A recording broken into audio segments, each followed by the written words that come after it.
Next question says, the second sister was divorced 3 times by a husband she truly loves.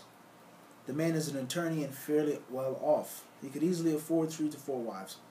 Since I'm not naming names, I feel free to interject circumstance. One of the reasons for their divorce was the man's infidelity. Although the wife encouraged him to marry the other woman, who was also a Muslim, he opted to divorce her and then marry the other. She accepted his decree but continued to appeal for him to take her back. Well, almost after a year of marriage to the other woman, in between parentheses, whom he is still married to, out of parentheses, he agreed but instructed the woman he divorced to marry someone else first, as he divorced her thrice. She feels it would be a ruse to do this, and she does not desire being with another man. She is also fearful that she might wind up stuck in marriage to another man she did not want from the beginning. Again, both these ladies came to me and asked the help of you two specifically. I know you both understand the strange and often offbeat Islamic, etc., the manifest in the African American Muslim psyche. I await your treatise in this matter, as it may help more than those who have made this request. Ameen.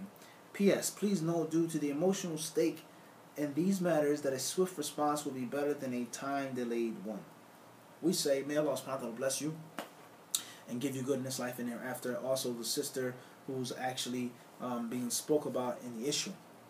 To make things simple and brief, if this man was involved in some type of infidelity, if he wasn't chaste and he cheated or whatever the case may be, then why would you even want to be with him? That's the first question. And we say, for a Muslim to make zina, waliyadhu billah, then there's a telltale sign that his or her iman got very low.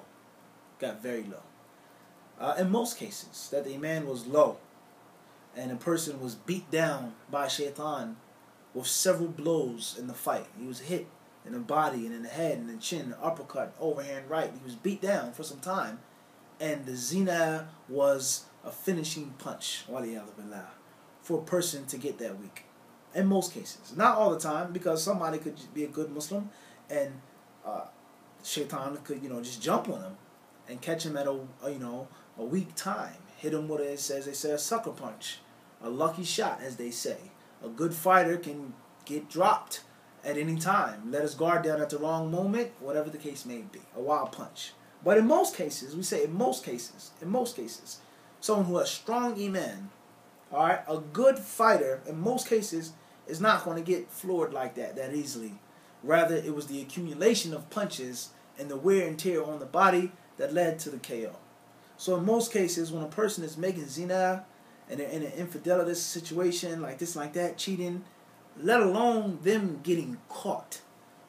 That's another concept. Because we know Allah subhanahu wa ta'ala loves to hide the sins of his slaves. Allah is merciful, Allah is courteous, Allah is kind. In most cases, Allah subhanahu wa ta'ala does not punish his slave instantly.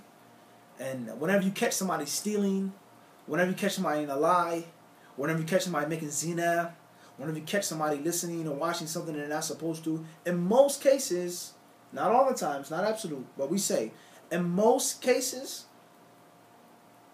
it's not the first time they did that act. Evident. In most cases. In most cases, they kept disrespecting Allah, kept doing it and scorning Allah subhanahu wa ta'ala, watching them and looking at them, and then they were finally exposed and embarrassed. But in most cases, you find your husband or your wife cheating on you. In most cases, know for sure it's not the first time they did it. Rather, it took some time for the iman to get low. It took some time for them to feel comfortable. And it also took time for them to become sloppy. In most cases, not all the time. Because there's some people that are just like that. But somebody who's cheating and he's wiggling, going back and forth, he'll try to cover his tracks. Erase this, get rid of this, burn this, rip this up, hide this, park, whatever the case may be. But the moment they start getting sloppy and they start leaving hotel keys, or you find lipstick stains on their shirt or their thobes, or whatever the case is, like this and like that, okay, the intimacy in the relationship, whatever the case may be, in most cases it's not the first time that they've done those acts. So therefore, is it good for you as a Muslim woman, your iman, to be with a husband like this? That's the first question. Okay, I know he had bad iman, he made tawbah, he's better, I want to be with him. Tell you, if he divorced you 3 times, if that's in the question, and it was valid divorce, and if all 3 times counted all at once or separated, which is an issue in itself, then we say, khalas, you're no longer his wife. And you cannot be with him until you marry a man, and until you have the sincere intention of being with that man, and that man has vaginal sexual intercourse with you. Then, if things don't work out, and he divorces you, you can go back to that first husband. As Allah subhanahu wa ta'ala said in the Quran al-Kareem, At-talaqu marratan. He says divorce is 2 times. Okay, Allah, He mentions and explains to us.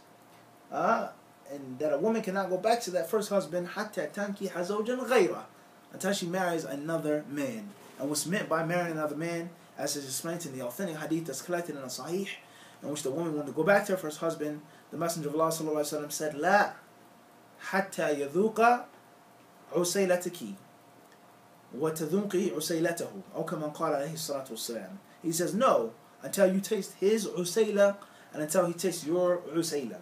This word usayla literally means, a literal translation, people they misinterpret it often, it literally means a drop of honey. Usayla. He didn't say asan, he said usayla. A small tap of honey. And there are 2 main interpretations on this hadith, and this is for further benefit. The first interpretation is that the Prophet ﷺ, he made a resemblance and a similarity between the pleasure of marital intimacy, of sexual intercourse with one's wife or with one's husband, with eating or tasting honey. And that's the common interpretation.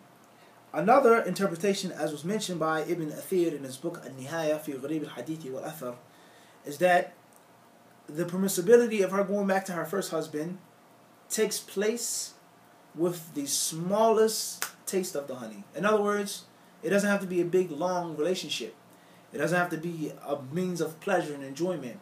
But the moment he has intercourse with her, he has sexual relations with her, vaginal intercourse with that woman, and then he divorces her for one reason or another, his intentions between him and Allah, she's no longer she's no longer prohibited from marrying the first husband.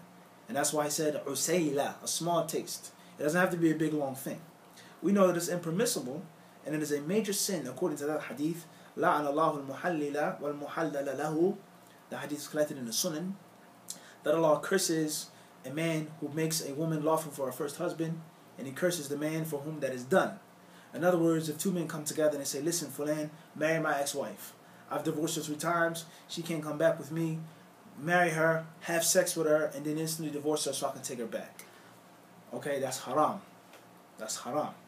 But if they got married and it didn't work out for one reason or another, then she can go back to the first husband.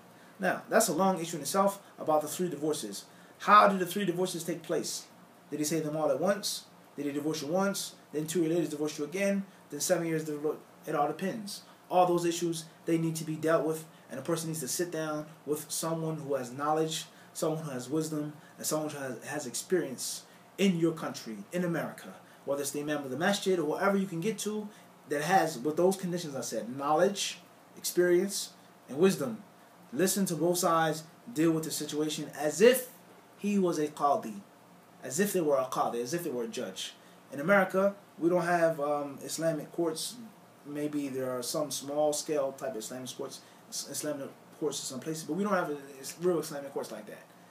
So we have to try our best to hold the Islamic court to the best of our ability. In the Imam's office, sit with the Imam, talk with him, explain the situation, and he can give you the specific dynamics on the situation.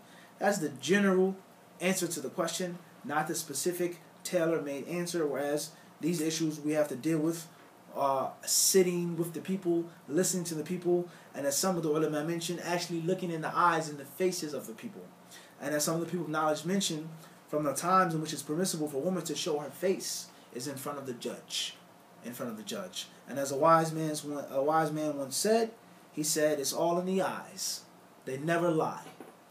The eyes never lie. So you can't give a specific answer to someone that you've never even seen before. You don't know who's telling the truth, what situation, what important detail is missing. Allah subhanahu wa ta'ala should knows best.